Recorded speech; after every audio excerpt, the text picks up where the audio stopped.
Sean todos bienvenidos a este nuevo y fascinante estudio, pero este estudio que vamos a hacer a partir de hoy va a ser un estudio exegético de el libro más fascinante de toda la Biblia para mí, el libro dorado, como yo le llamo, por eso he venido de dorado, de amarillo. ¿Por qué? Porque el libro de Apocalipsis habla de la entronización del Rey de Reyes y Señor de Señores. Y siempre que había una coronación de un rey se ofrecía oro. Y también, como decimos en nuestro argot popular, no vamos a cerrar con broche de oro, pues Apocalipsis es el último libro de la Biblia, del Nuevo Pacto y de la Biblia, y cierra con broche de oro la consumación del plan eterno de Dios. Y también la Biblia habla de calles de oro. Así que pues le invitamos a que nos sigan en este estudio que vamos a realizar a partir de ahora, versículo por versículo, y como siempre con el propósito de glorificar a Dios y que usted conozca más y más del plan de Dios que está próximo a cumplirse en estos días. Así que hoy vamos a estudiar solamente la introducción, que prácticamente los que han seguido nuestros estudios a través de el canal de este servidor, en el estudio panorámico del Nuevo Pacto, di el estudio de Apocalipsis. Entonces, y esa es la introducción que vamos a compartir con ciertas ediciones o adiciones más. Así que vamos a empezar. Apocalipsis. Apocalipsis es el último libro de la Biblia. Es una palabra, la palabra Apocalipsis es una palabra griega que significa revelación. Ahora, ojo, Apocalipsis solamente es revelación, no revelaciones, porque es una sola revelación. Revelación de algo que previamente estaba escondido o era desconocido para las personas en ese entonces. Pero ahora Dios nos lo ha dado a conocer. Ahora, Apocalipsis contiene 404 versículos, ¿ok?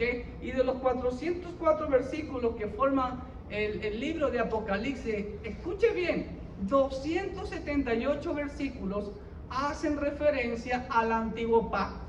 Es decir, el 68.8% de Apocalipsis es escritura totalmente del Antiguo Pacto. Así que eso confirma más lo que siempre les he enseñado, lo que la Biblia nos enseña, lo que el Señor Jesucristo nos dijo, que Él vino a cumplir la ley, los salmos y los profetas. Siempre lo he manifestado. El nuevo pacto es el cumplimiento del antiguo pacto. Todo el antiguo pacto era sombra, como dice la autora a los hebreos, de lo que había de venir. Entonces, no es de menos, y no solamente Apocalipsis, sino casi 65-70% de todo el nuevo pacto son referencias al antiguo pacto. En este libro se ven cumplidas muchas de las profecías, valga la redundancia como yo lo dije, del libro de Daniel, que ya lo estudiamos, ¿sí?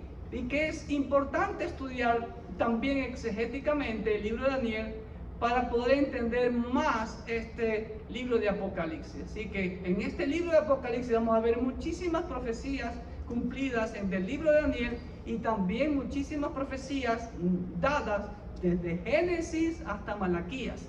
Y también profecías dadas por nuestro Señor Jesucristo y el apóstol Pablo.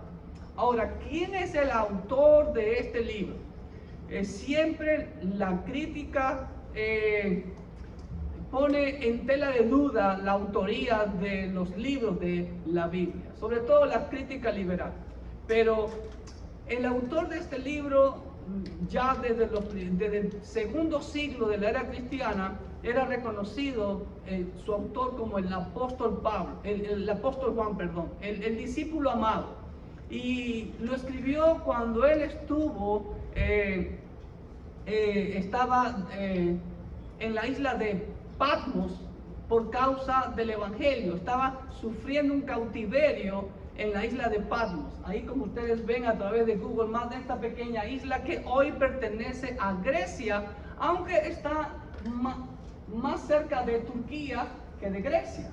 Miren ahí ya más agrandado, y aquí está la ciudad de Esmirna, y por aquí está la ciudad de Éfeso. Así que Patmos estaba un poco cerca a la ciudad de Éfeso, donde se cree que el apóstol Juan falleció. Actualmente, como le digo, la isla pertenece a Grecia, y hay un monasterio del apóstol Juan, el teólogo, como le llaman. Pero lamentablemente este caballero, Dionisio de Alejandría, él refutó de que el apóstol Juan era el autor de esta carta. Y los críticos liberales en la actualidad se toman de esta mención de Dionisio de Alejandría en Egipto sobre el desconocimiento de la autoría del apóstol Juan.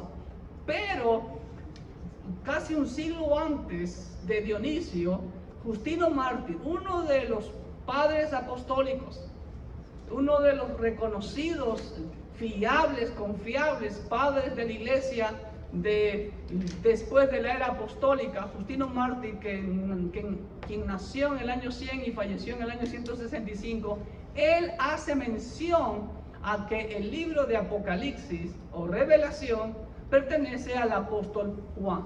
Así que pues vamos a la nota en nuestras hojas. El autor del libro fue el apóstol Juan, cuando se encontraba exiliado por causa del evangelio en la isla de Patmos, y él mismo lo dice en el capítulo 1, versículo 9, que lo vamos a estudiar ya más detenidamente en nuestro próximo video.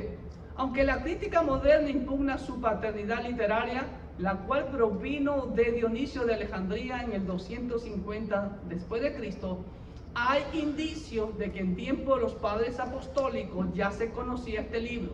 Pero como les mencioné, fue Justino Mártir, del 100 al 165, quien por primera vez menciona el Apocalipsis y lo atribuye al apóstol Juan. Entonces vemos que hay evidencia externa con Justino Mártir y hay la evidencia interna aquí mismo en capítulo 1, versículo 9. ¿Ok? Ahora, la tradición más antigua, ¿cuándo se escribió este libro de Apocalipsis? La tradición más antigua la lleva a los años 90, 95 como fecha del libro, cuando, como ustedes ven en la ilustración, una fecha muy triste para la iglesia. Nuestros hermanos, como ustedes ven ahí, eran perseguidos durante una de las más grandes persecuciones que fue realizada por el emperador Domiciano, llamado el Maldito.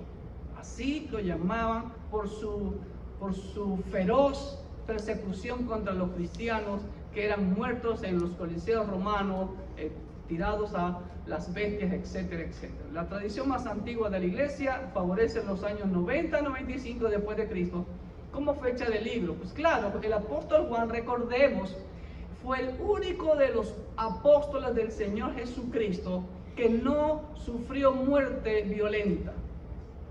A pesar de que estuvo exiliado en la isla de Patmos, después lo dejaron libre y, según se cree, regresó a Éfeso, donde falleció ya de vejez. ¿Ok? Y todos los demás apóstoles fueron muertos de forma violenta. En este tiempo la iglesia estaba en tribulación y siendo perseguida por uno de los más malvados emperadores que tuvo Roma, Domiciano. Y aquí está una fotito o un busto de él. Domiciano, el emperador maldito, pertenecía a la dinastía Flavia, como ustedes pueden ver ahí. Ahora, ¿cuál es el tema central de Apocalipsis? El tema central de Apocalipsis es la manifestación gloriosa de nuestro Señor Jesucristo en gloria en su segunda venida. A esa sí va a ser una entrada triunfal a tomar posesión de lo que le pertenece. Y expone además la consumación del plan eterno de Dios hasta la creación de cielos nuevos y tierra nueva, y ya la eternidad, donde vamos a gozar de la presencia del Señor, los que hemos aceptado el pacto de Dios a través y únicamente de Cristo Jesús, y los que no estarán por toda la eternidad en el lago de azufre y fuego, el infierno. 7. En Apocalipsis, Jesucristo es revelado en gloria. Si ven, trono de gloria, dorado. Por eso hoy vine dorado. ¿Ok? El Señor es revelado en gloria, en contraste en la forma en que se lo presenta en los evangelios. Recuerden que el Señor en su primera venida no vino como rey, sino que vino como siervo, en un estado de humildad, a servir y no ser servido, y dar su vida en rescate por muchos, como dice Marcos 10, del 43 al 45. Aquí se describen los acontecimientos que culminarán en la entronización, o sea, en la coronación de Jesucristo como Rey de Reyes, Amo de amos, Señor de señores, es decir, cuando Él ha de ejercer su autoridad absoluta dentro de la historia. ¿Ok? También en Apocalipsis se nos presenta al Señor Jesucristo con algunas figuras o títulos, por así decirlo. ¿Ok? Como por ejemplo, se lo presenta como el soberano de los reyes de la tierra, en 1:5. El esposo y la cabeza de la iglesia, ¿sí? Al igual que en el antiguo pacto, vemos la figura de Dios Padre como el esposo de Israel. Y en el nuevo pacto vemos la figura de Cristo Jesús como el esposo, el novio de la iglesia. Y ahí están esos versículos que vemos.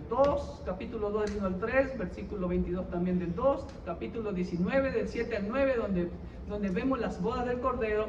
Y también se lo ve como el león de la tribu de Judá en 5:5, el Cordero como inmolado, también en esa visión gloriosa de Juan en el capítulo 5, como el sumo sacerdote en el altar, capítulo 8, versículos 3 al 6, y el rey y juez de la tierra, desde el capítulo 19, versículo 11, hasta el capítulo 20, versículo 15. ¿Cuál es el propósito, o cuál fue el propósito de Dios al permitirle al apóstol Juan que escriba este libro? Creemos que fue un propósito triple. Número 1, transmitirle a los cristianos de los primeros siglos la confianza y la seguridad de que el Señor estaba con ellos, como lo prometió en Mateo 28:20, que Él iba a estar con nosotros todos los días hasta el fin del mundo. ¿Por qué? Porque, como lo mencioné hace un momento, nuestros hermanos estaban siendo perseguidos y masacrados por el emperador Domiciano. Entonces eso servía como un aliciente, un ánimo a nuestros hermanos. ¿Okay? Como hoy en día a nuestros hermanos que sufren persecución, como en Afganistán, en la China, en Corea del Norte, en Nigeria, en todos esos países, mayormente la ventana 1040, donde el nombre, que es sobre todo nombre, no es bien recibido. Número 2, el segundo propósito es hacer un llamado al creyente para que honre y glorifique a Dios con su vida, que esté glorificando, sería mejor decir, y que esté listo hoy para la inminente llegada de nuestro Señor, que puede ocurrir en cualquier momento. Así que el cristiano tiene que estar listo hoy, mañana, pasado. Hoy tengo que vivir como que hoy viniera el Señor. ¿Y estamos listos para irnos? Ese es el propósito de este libro. Número 3, hacer un llamado de atención al injusto, al impío, al incrédulo, al rebelde que se niega a conocer o reconocer y aceptar a Cristo como el amo de su vida, para que se arrepienta y acepte el regalo de la gracia de Dios, la salvación únicamente por medio de nuestro amo y Salvador Jesucristo, nadie más. Esos son el triple propósito de este libro de Apocalipsis. Ahora, ¿a quiénes va dirigido Apocalipsis? Bueno, Apocalipsis va dirigido al creyente en Cristo de manera personal, claro, a la congregación cristiana de manera colectiva, a la iglesia del Señor Jesucristo, como lo vemos en 1:1. ¿Ok? Apocalipsis es una crónica, escúcheme bien, de lo que el apóstol Juan vio, lo que el apóstol Juan oyó también. ¿Ok? Y él iba narrando prácticamente, constantemente, escúcheme bien, se usan símbolos, los mismos que no requieren una interpretación simbólica. Y el lenguaje figurado debe interpretarse contextualmente y culturalmente.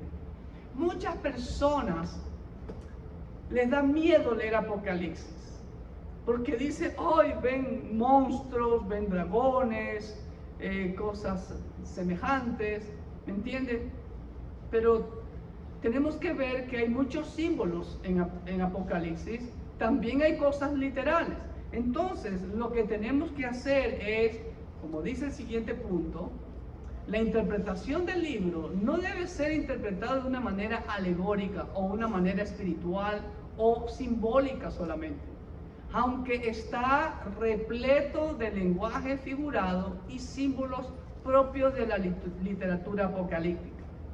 Los mismos, todos estos símbolos, todo este lenguaje figurado, deben ser analizados empleando una hermenéutica gramático, histórico, cultural. Es el tipo de interpretación o el tipo de hermenéutica que nosotros usamos, ¿ok? A lo simbólico, simbólico, a lo que es literal, literal, a lo histórico, histórico. Estamos como lo vemos en los evangelios, las parábolas como parábolas, las hipérboles como hipérboles, ¿ok? Pero lo literal como literal también. ¿Estamos? Punto número 3. En sus hojitas. Aquí también vamos a ver algo interesante. ¿Usted ha escuchado de la numerología? Bueno, hay números en la Biblia que tienen significado, como por ejemplo el número 7. El número 7 usted lo va a ver que sobresale entre todos los números en todo el libro de Apocalipsis. El número 7, escúcheme bien, aparece 52 veces en este libro de Apocalipsis. Pues claro, no es para menos. Es donde más aparece el número 7, porque habla el número 7 es el número de Dios, el número de la perfección, el número de lo completo, ¿ok? Y Dios lo llena todo en todo. Número 14, Apocalipsis abarca una amplia gama de doctrinas, mis amados hermanos. Está lleno de doctrina Apocalipsis, como por ejemplo teología, el estudio de Dios; soteriología, el estudio de la salvación; eclesiología, el estudio de la iglesia; angeliología, el estudio de los ángeles. De hecho, vamos a ver mucha actividad angelical. Amartiología, el estudio del pecado. Aquí va a ser juzgado el pecado, ¿ok? Bibliología. Vamos a ver el estudio de la Biblia, como les mencioné. Aquí se van a ver muchas profecías cumplidas, desde Génesis hasta Malaquías, y aún las profecías dadas por nuestro Señor Jesucristo y también el apóstol Pablo, como ya lo mencionamos. La antropología, que es el estudio del hombre. El hombre que fue creado a imagen y semejanza de Dios va a ser juzgado, crea o no crea usted en Dios, ¿ok? Aunque sobresalen la escatología. La escatología es lo que estamos haciendo en este momento, el estudio de las cosas futuras o los eventos futuros. Y por supuesto la cristología, que es el estudio del ungido del Mesías, Cristo Jesús, nuestro Rey ya. ¿Ok? Este libro, valga la redundancia, pertenece al género literario apocalíptico. ¿Ok?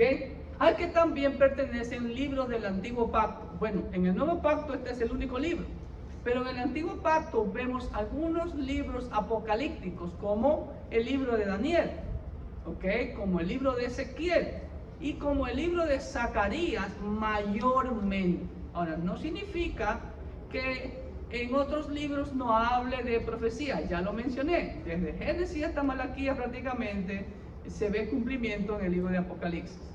Pero estos tres libros tienen unas características que se los reconoce como libros apocalípticos de acuerdo a los escatólogos que le han dado esa terminología, ¿ok?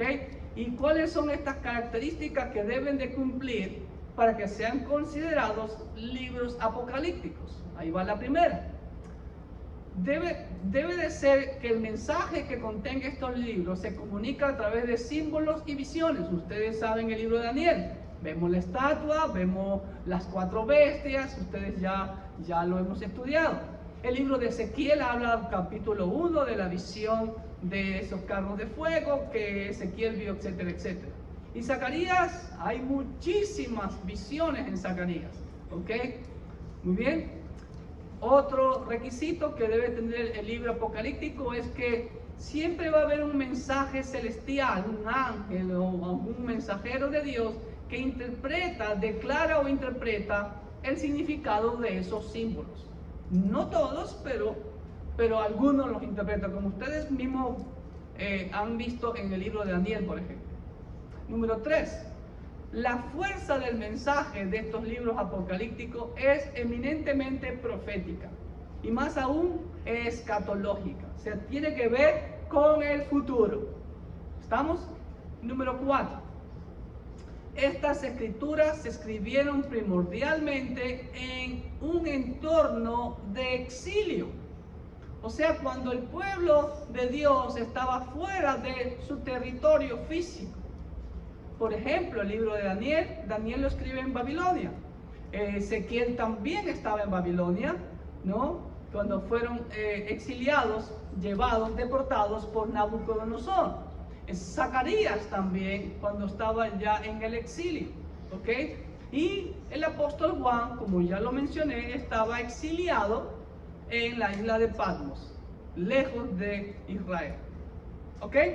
Ahora, prácticamente, el Apocalipsis está dividido en 3 partes, que son los 3 términos del tiempo: pasado, presente y futuro. ¿Ok? Como lo vamos a ver en 1.19, en el siguiente estudio. Las cosas del pasado, las cosas que has visto, dice en Apocalipsis 1. ¿Ok? Número 2, las cosas del presente, que tiene que ver todo el capítulo 2 y capítulo 3, que habla sobre las 7 iglesias.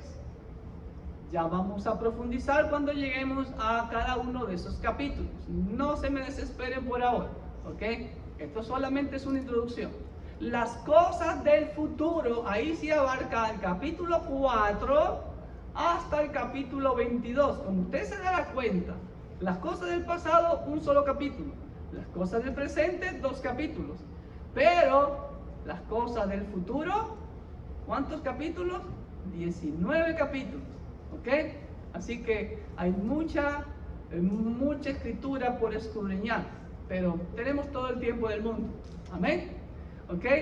Entonces, y claro, termina con el futuro, que es la consumación de esta tierra, cuando la tierra va a ser destruida por fuego, como dice la escritura, y Dios va a crear cielo nuevo y tierra nueva, donde no más va a existir ni el sol ni el mar.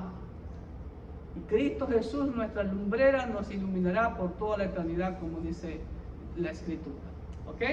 Ahora bien, las cosas del pasado se refieren a la visión que el apóstol Juan apreció en la isla de Patmos con respecto al día del Señor.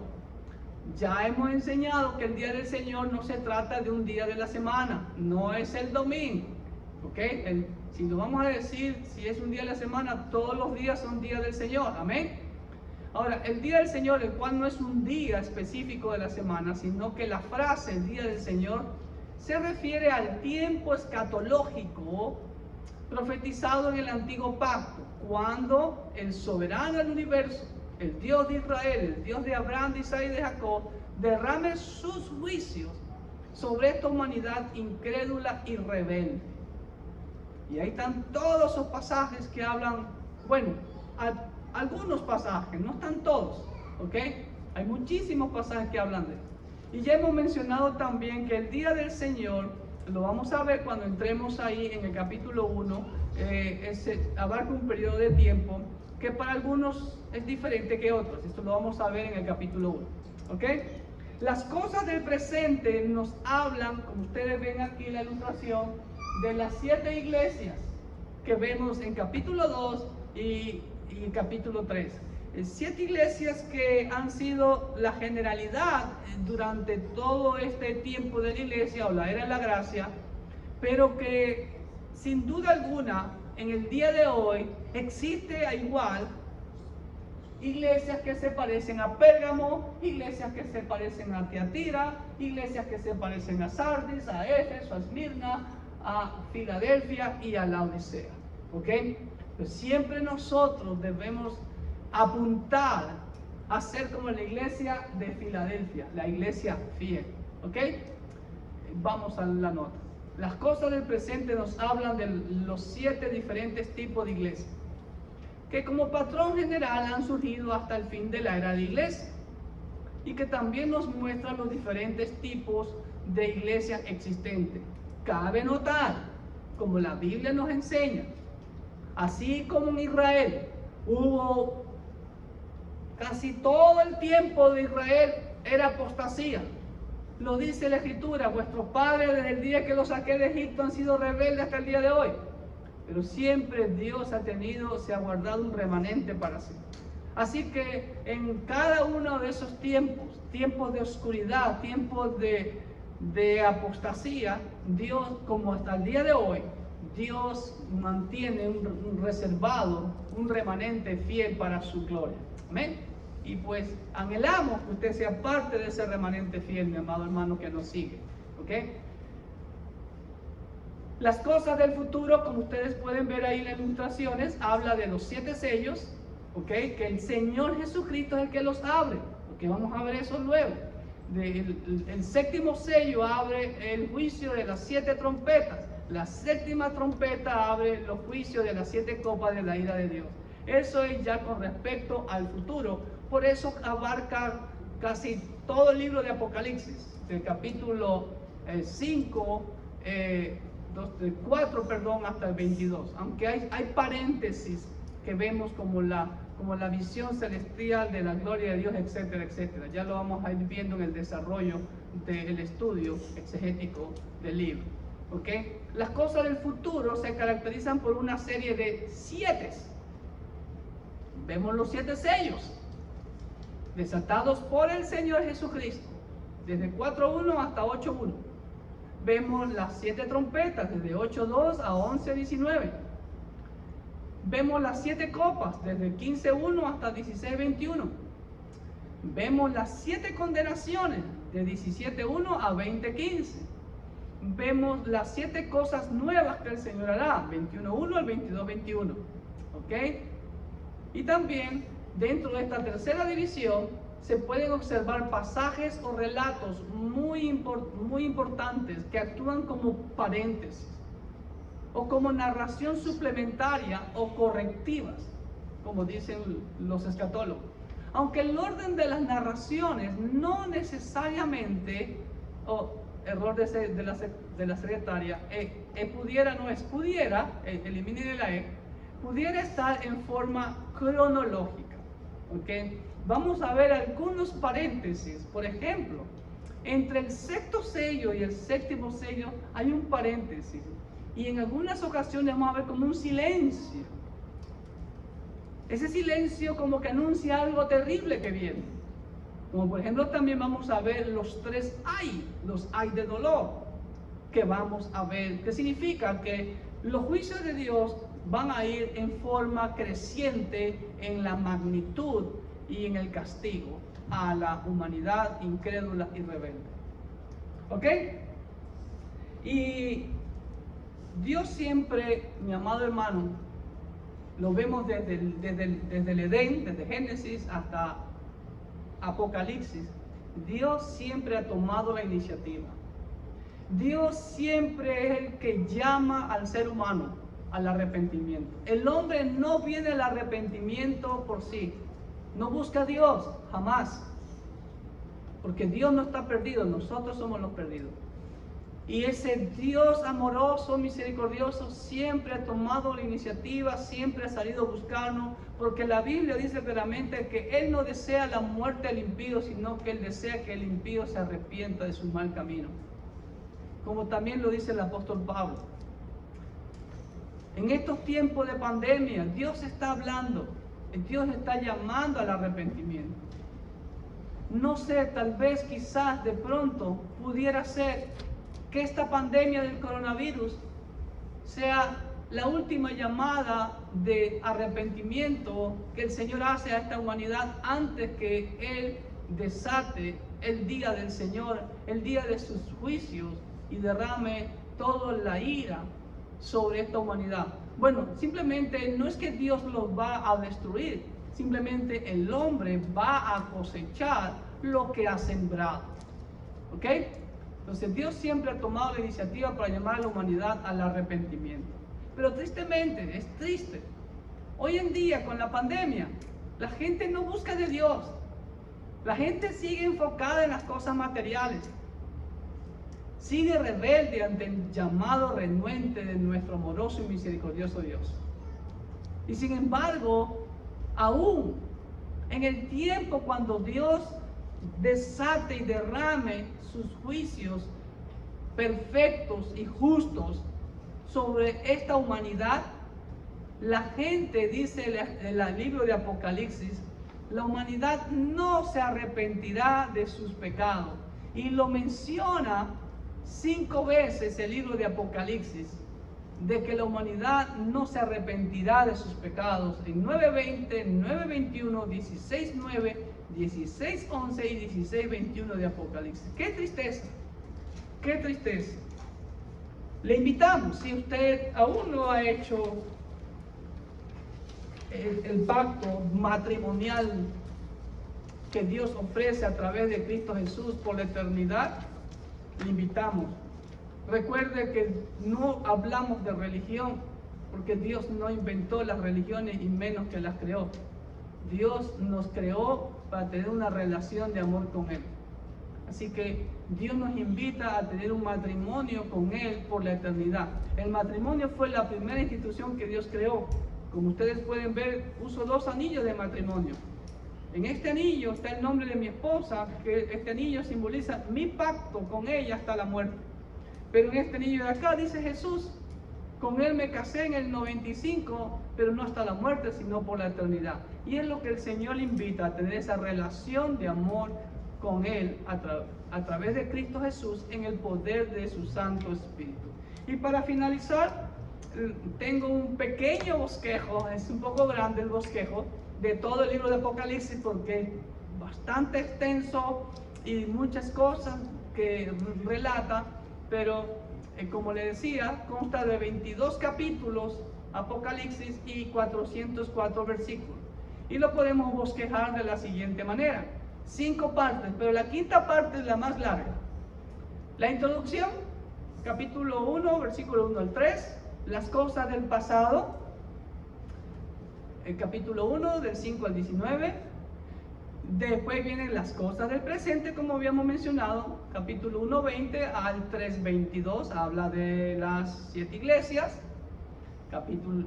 Parte número 4, del bosquejo, de la división, es la visión del trono de Dios con el Cordero y la adoración universal, esa preciosa visión de capítulo 4 y capítulo 5, aunque en capítulo 7 también se ve otra visión de multitudes, millones de millones que alababan al Señor con vestiduras blancas y cantaban al unísono. Y por último, las cosas del futuro, que abarca prácticamente capítulo 6, en donde empieza ya el Señor Jesucristo a abrir los sellos, ¿ok? Y hasta finalizar prácticamente el libro de Apocalipsis. Pero esta quinta división la hemos subdividido porque contiene tanta cosa, tanta información, tantos eventos, la hemos dividido en 15 partes, así que espero que la alcancen a leer los que están atrás. Número 1, se abren 6 de los 7 sellos, capítulo 6 del 1 al 17. Número 2, el primer paréntesis, el remanente de judíos y gentiles, capítulo 7 del 1 al 17. Número 3, sobre las cosas del futuro, se abre el séptimo sello, que abre 6 de los 7 juicios de las 7 trompetas, donde la quinta trompeta es el primer ay de dolor, ¿ok? Capítulo 8, versículo 1 a 9:21. Número 4, segundo paréntesis, el ángel con el librito, la muerte y resurrección de los 2 testigos y el segundo ay de dolor. Capítulo 10, 1 al 11:14.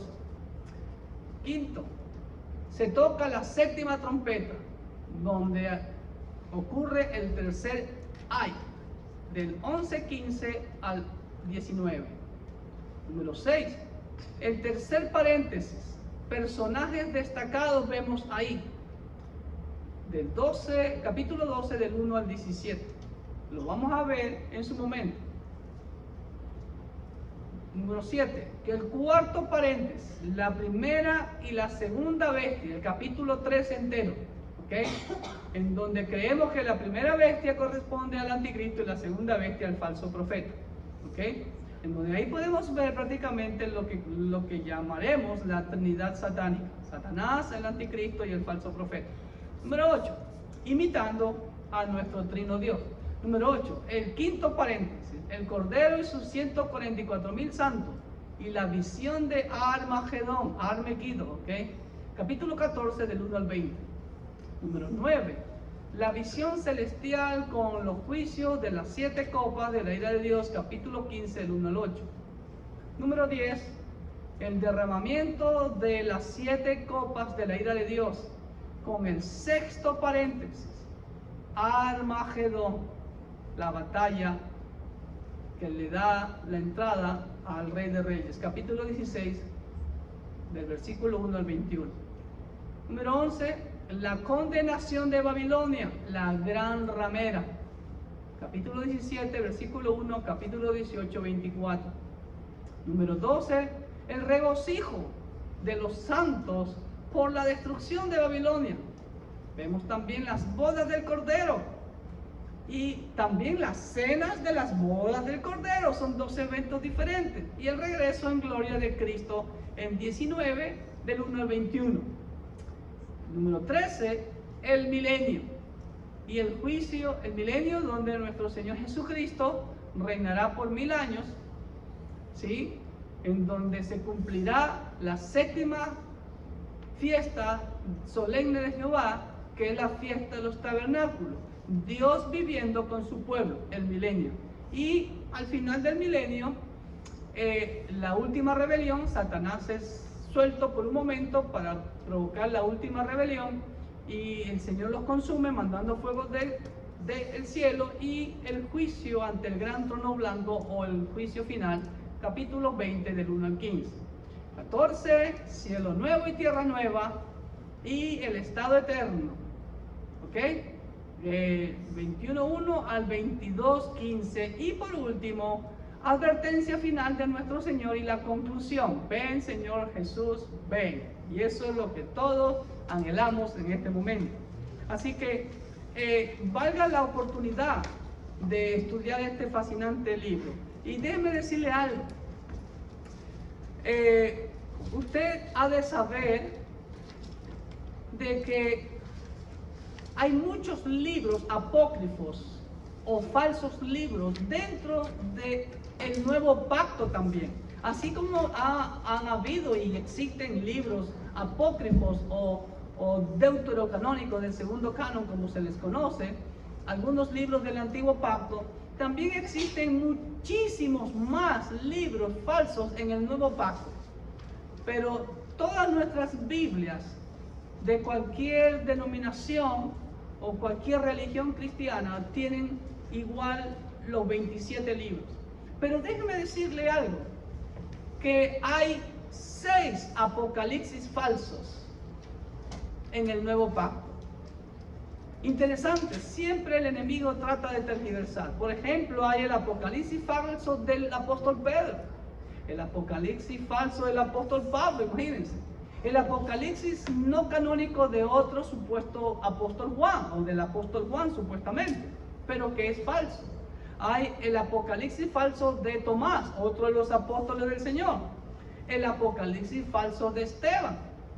Y para colmo, el apocalipsis falso de María. Siempre buscaban ponerle el nombre de uno de los apóstoles o unos de los que estuvieron con el Señor, ¿no? En este caso María, y a un Esteban que se cree que de pronto sí estuvo con el Señor, ¿ok? O lo vio, fue discípulo del Señor, pero no estaba dentro de los 12 apóstoles, pero compartió con ellos, como ustedes ya vemos en el libro de Hechos. Así que, pero estamos convencidos de que después de 2000 años, Dios ha preservado su palabra como la tenemos actualmente pero con el propósito, mis amados, de que nosotros obedezcamos a su mandato, como dice en Juan 5:39, escudriñemos las Escrituras. Así que le invito en el nombre del Señor, en este fascinante recorrido que vamos a hacer de este maravilloso libro de Apocalipsis, y a escudriñarlo para extraer todos esos principios, esas verdades, esas doctrinas, esos tesoros espirituales que Dios desea que los aprendamos, pero que sobre todo los pongamos en práctica para gloria única y exclusiva de su nombre. Ven, Señor Jesús, ven. Dios me lo bendiga.